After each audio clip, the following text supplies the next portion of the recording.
Ndabaramukije abandi ndabahaye mwiriwe bivanye n'aho muherereye n'iteka n'umunezero ntangere byo gusubira kubana namwe mwe banywanyi mukurikira iyi mboneshakure yacu ari nayo yanyu Shiramatsiko TV. Imboneshakure imwe rudende idushikiriza inkuru n'ibiganiro utaronka ahandi. Uyu ni umwanya w'amakuru agezweho ari kuvugwa ngaha mu gihugu c'u Burundi, aho ino mboneshakure yacu ari nayo yanyu Shiramatsiko TV ibategurira amakuru ahambaye cyane aba ari kuvugwa mu bisata bitandukanye, aho twibanda cyane cyane ku makuru aba ari kuvugwa ku gateka kazina muntu, aba ari kuvugwa mu butungane, aba ari kuvugwa mu cibano, aba ari kuvugwa ku mbuga ngurukana bumenyi, aba ari kuvugwa muri politike ndetse n'andi yose mutamenye mwaranyegejwe turatohoza amaze tukabashikiriza ido nido. Tubazaniye amakuru ahambaye cyane kandi ateye ubwoba arabana n'umutekano, aho amakuru adushikira avuga ko umwanya n'umwanya Red Tabara ishobora kongera gukora ibitero mu gisagara ca Bujumbura. Aya akaba ari amakuru yahejeje kumenyekana avuye mu nzego z'umutekano ngaha mu gihugu c'u Burundi, kuko hari umurwanyi wa Red Tabara wamaze gufatirwa mu gisagara ca Bujumbura, akaba ari mu iperereza, akaba amaze kuvuga ibintu bitangaje kandi biteye ubwoba, aho benshi batunguwe nuko Red Tabara iriko irakorana n'abategetsi bakomeye cyane ngaha mu gihugu c'u Burundi, kandi ikaba iriko irakorana n'inzego z'umutekano. Turaza kubigaruka ko mu idonido ry'amakuru, aho muza kumenya byinshi biteye ubwoba kandi byerekana ko igihugu c'u Burundi kiri mu mazi abira kubera amakosa akomeye cyane Perezida Evariste Ndayishimiye amajeje gukorera Burundi. Turaza no kubabwira ku nkuru ibabaje kandi iteye ubwoba irebana n'abantu batatu bo mu muryango, bose banyurujwe ku munsi umwe kandi bazira ikintu kimwe, hakaba harimo n'umupolisi w'igihugu, aho benshi bavuga ko ibyabaye biteye ubwoba kandi byerekana ko mu gihugu c'u Burundi atamwidegembyo uhari, bikaza bishimangira abaharanira agateka kazina muntu ibyo bamaze iminsi bavuga, ndetse n'abarundi batandukanye n'amashirahamwe ategamiye leta amaze iminsi agaragaza ko mu gihugu c'u Burundi umutekano wahungabanye kandi ko atabwisanzure buhari, aho abantu banyuruzwa kandi bikaboneka ko ataco leta iriko irakora, bikaba akamizwe n'ingoma. Akaba ari ibintu bibabaje kandi biteye ubwoba byerekana ko ibara rishobora kugwa umwanya uwo ari wose ngaha mu gihugu c'u Burundi. Nabyo nyine turababwira ibyo abo batatu bazize, harimo n'umupolisi w'igihugu ndetse n'ico bamwe n'abandi bavuga kuri iyo nkuru ibabaje, aho abantu batatu b'umuryango umwe bose banyurujwe icyarimwe. Akaba ari ibintu biteye ubwoba kandi bibabaje. Ni byinshi twabateguriye tugira ngo tubashikirize, wecu ubusabwa nta kindi, niba ukunda amakuru n'ibiganiro bene nk'ibi, ico usabwa nta kindi ni ugukanda kuri sabone kugira ngo ko dushizeho amakuru n'ibiganiro bene nk'ibi ujye uba uwa mbere mu gushikirwa nabyo. Ibintu bitangaje cyane, abantu batatu bo mu muryango umwe harimwo umupolisi w'igihugu baburiwe irengero umunsi umwe, abo baratabaza kandi bikaboneka neza ko harimwo igipfungu gikomeye cyane. Mbere yuko tubabwira amakuru arabana n'umutekano ndetse n'ibiriko biraba mu gisagara ca Bujumbura, aho igipolisi kiketse ko Red Tabara bigiye kongera gukora ibitero, tubanze tubabwire iyi nkuru ibabaje kandi yerekana ko mu gihugu c'u Burundi atamwidegembyo n'umwe uhari. Bose banyurujwe rimwe ku munsi wa kane igenekerezo rya 18 Ndamukiza 2024, none baba banyurujwe kubera ingorane imburano z'itongo bariko barakurikirana. Inyuruzwa ryabo riragoye gutahura kandi rirateye ubwoba. Uwa mbere duhera ko ni uwitwa Ndayiragije Tarisisi w'imyaka 38, arubatse, afise abana 5, aba ku mutumba Buringa, zone Muhuta, komine Muhuta. Asanzwe ari n'umukozi w'Imana mu ishengero Evangelique, aho asanzwe akora imirimo y'iryo shengero. Tubamenyeshe ko nyine Ndayiragije Tarisisi ari we yahagarariye umuryango avukamwo mu rubanza rw'itongo rubahuza n'uwundi muryango wa bene Barangenza Sylvestre batazira amabati, bagizwe na Adrien Nimubona, Pio Nzohabonayo na Richard Nduwayo. Iryo tongo baburana riri ku gacimbiri Gihondogoro kuri uwo mutumba wa Buringa. Urwo rubanza rumaze imyaka irenga 4 baburana. Intandaro y'urwo rubanza nuko abo bamuryango wa Ndayiragije Tarisisi bigeze kugura itongo n'umuryango wa Barangenza Sylvestre, ariko mu nyuma wa muryango wa Barangenza Sylvestre uca ushaka kwisubiza iryo tongo mu kuvuga ko batigeze barigurisha.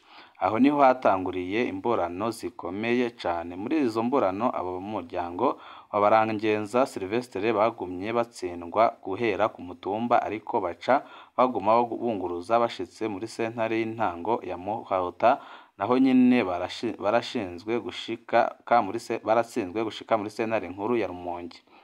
Kuko umuryango wa Ndayiragije Tarisisi wari ufise impapuro zose zijanye n'ubuguzi, batsinzwe muri sentare ya Rumonge, baciye bungururiza muri sentare nkuru y'intara ya Bururi. Aho muri iyo sentare urubanza rwagumyemwo amanyanga menshi y'ibiturire. Ibyo byatumye abo mu muryango wa Ndayiragije Tarisisi nabo baca bunguruza urubanza. Uwa kabiri uwundi yanyurujwe uwo munsi nyine ni umupolisi w'igihugu yitwa Ndaruhekeye Nestor Batazira Mandela. Uwo mupolisi ni mwene wabo na Ndayiragije Tarisisi wo kwa se wabo, ababyeyi bavukana. Muri za mburano za ryatongo se w'uwo mupolisi yitwa Nasani niwe yahoze aburanira iryo tongo ry'umuryango nk'uhagarariye umuryango. Mu nyuma Nasani yaritavye Imana, imburano zica zisigarana mushiki wa mupolisi Nestor alias Mandela, azwi ku mazina ya Penina. Bisigura ko Penina ari mushiki wa Tarisisi na Nestor Batazira Mandela. Penine yahavuye aha uburenganzira bamwe basaza we bwo gukurikirana urwo rubanza, ico bita ko bagiye nyine mu mwanya wiwe. Bisigura ko Ndayiragije Tarisisi na mwene wabo w'umupolisi Nestor Ndaruhekeye ari bo gushika uno munsi bariko barakurikirana urwo rubanza. Ariko Ndayiragije Tarisisi niwe yaseruka cane, nk'uko niwe yari afise umwanya ukwiye bivanye n'uko mwene wabo w'umupolisi yagumye afatirwa ku kazi. Uwa gatatu yanyurujwe uwo munsi nyine. Wa kane ni Nitunga Aristide, uwo nawe ni umuramu w'umubofure wa Ndayiragije Tarisisi. Tarisisi niwe yubakanye na mushiki wa Aristide, akaba ari ibintu bibabaje kandi biteye ubwoba, byerekana ko mu gihugu c'u Burundi ariko haraberamwo amabara akomeye cyane. Muti rero inyuruzwa ryabo ryagenze gute? Ku munsi wa kane igenekerezo rya 18 Ndamukiza 2024, Ndayiragije Tarisisi yaravuye muhira iwe ku mutumba wa Buringa amanutse i Bujumbura mu bushiranganji bw'ubutungane ajanye ibirego bya rwa rubanza rwabahuza na bene Baragenza Sylvestre. Amaze gushika mu gisagara ca Bujumbura uwo munsi nyine yaravuganye n'abo muryango iwe kuri telefoni yiwe ngendanwa, arababwira ko ashitse Bujumbura. Aho hari isaha 8:10 z'umurango. Mu nyuma nta numwe yasubiye kumutora kuri telefoni. Abe bararindiriye ko ataha barabura, bararondeye hose barabura. Gushika no saha ntibaratora Ndayiragije Tarisisi aho yoba ari. Inyuruzwa rya wa mupolisi w'igihugu. Uwo munsi nyine umupolisi Ndaruhekeye Nestor Batazira Mandela afise ipeti rya Caporal Chef, asanzwe ariwe mushoferi w'urongoye igipolisi mu ntara ya Rumonge. Benshi bavuga ko umushoferi wa komisariya. Uwo mupolisi nawe kuri uwo munsi wa kane igenekerezo rya 18 Ndamukiza 2024 yarasanzwe ari i Bujumbura. Yari yavuye mu Rumonge ku munsi wa kabiri igenekerezo rya 16 Ndamukiza 2024, amanutse Bujumbura gukoresha imodoka y'akazi yari afise ikibazo. Kuri uwo munsi wa kane rero umupolisi Mandela yaravuye aho yari kumwe n'abandi bapolisi muri ville, abasiga bagira bafungure, wewe yaranse gufungura. Yababwiye ati nsimbiye kwitaba mwene wacu aha nyine muri ville, ibyo tuvugana kuko arihuta. Acaduga ruguru ndagarutse ayicaduga haruguru barategereza barabura. Aha benshi bibajije ko uwo mupolisi yoba yaragiye kuraba umwe mu mwene wabo Ndayiragije Tarisisi yamanukana ibirego mu bushiranganji bw'ubutungane. Kuva iyo saha nta numwe yasubiye gukubita ijisho wa mupolisi Ndaruhekeye Nestor Batazira Mandela, no kuri telefoni yiwe baramubuze. Abapolisi bagenzi we bararindiriye ko agaruka ngo afungure utwo bamusigarije barabura. ariko igitangaza mu matohoza twakoze ni uko ya modoka Nestor yari yaje gukoresha i Bujumbura yahavuye ikurwa aho yari muri garage ijanwa muri Beseri kandi yarimwo n'ibikoresho by'akazi harimwo inkoho ukuntu iyo modoka n'ibyo bindi byashitse aho muri Beseri n'uwabishikanyeyo ni ikibazo gikomeye cyane gushika ubu ntawe uzi irengero ry'uwo mupolisi ndaruhekeye Nestor abe bararondeye barabura kandi barafise amakenga ko yoba yaramaze no kwicwa inyiruzwa rya Nitunga Aristide twababwiye ko Aristide ari muramu Bonfure wa Tarisisi uwo Aristide nawe nyine avuka muri ya komine Muhuta ku mutumba Kizuga ariko yarasanzwe aba mu gisagara ca Bujumbura neza na neza ku Musaga ku mvo z'akazi kuko yakorera muri microfinance Ihwaje Family iri hagati mu gisagara ca Bujumbura. Nitunga Aristide nawe nyine yaburiwe irengero ku munsi wa kane igenekerezo rya 18 Ndamukiza 2024.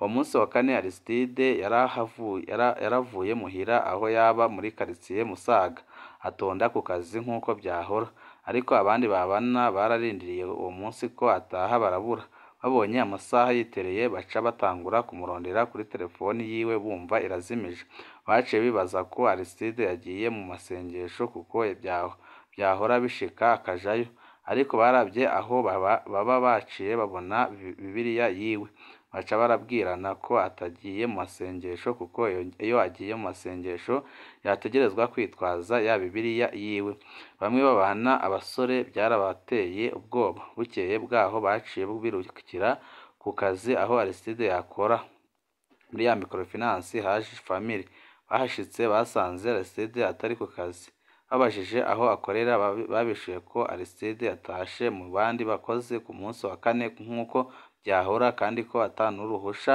yasabye ku kazi nta nakonje arimwe ari gutuma adatonda ku kazi ubwoba bwace buba bwinshi muri bamwe babana kuva ubwo ntawuzi irengero ry'uwo musore Nitunga Aristide akaba ari ibintu byerekana ko ibintu biriko biraba hano biteye ubwoba amakenga ni menshi ku boba banyurujwe kubera izo mburano z'amatongo benshi mu twayaze bibaza ko inyuruzwa ry'abo bantu batatu rifitaniye isano n'izo ngorane z'amatongo kuko abo baburana bari basanzwe barabana nabi cyane kandi bama bakoresha amayeri menshi kugira baburizemwo urwo rubanza bigarurire ryatongo gushika ubu ubwoba ni bwinshi mu muryango wabo banyurujwe abo mu muryango wabo basaba inzego z'umutekano kubafasha kumenya iyo abo bantu batatu boba bari nuko bamerewe ibi ni ibintu biteye ubwoba kandi bibabaje byerekana ko mu gihugu cy'u Burundi ariko harabamwo amabi ateye ubwoba twari twababwiye ku makuru ahambaye cyane arabana n'umutekano ari kuvugwa mu gisagara ca Bujumbura aka kanya akaba ari amakuru avuga ko hari umurwanyi umwe waba wafashwe wa Red Tabara kandi akaba amaze gutanga amakuru ateye ubwoba avuga ko Red Tabara yamaze kurugeza abarwanyi mu gisagara ca Bujumbura aho yemeza ko igiye gukora n'ibitero bikomeye cyane muri icyo gisagara nk'uko maze iminsi mubona izimya amatara igitangaje kandi kinarenze nuko Red Tabara iriko irakorana n'inzego z'umutekano akaba ari ibintu biteye ubwoba kandi byerekana ko ibara rishobora kugwa umwanya uwo ari wo wose ndetse n'ibintu bishobora kononekara kubera leta ya Perezida Evariste Ndayishimiye yanze kwicarana na Red Tabara kugira ngo bagire ibyo bayaga ndetse n'ibyo bumvikana kuko Red Tabara irafise icyo irwanira kandi kirazwi akaba ariyo mpamvu leta yari ikwiye gukorana na Red Tabara kugira ngo itorere inyishu ibibazo biri ngaha mu gihugu cy'u Burundi ikareka kugumya yama ihoza abarundi mu ntambara zidahera amakuru arabana nibyo biriko biravugwa kuri Red Tabara turaza kuyagaruka ko mu idonido ry'amakuru yacu hanyuma aho tuza kubabwira byinshi biteye ubwoba byerekana ko umwanya wari wose ibara rishobora kugwa mu gihugu cy'u Burundi ibihe byiza nibyo ndabipfurije banywanyi bacu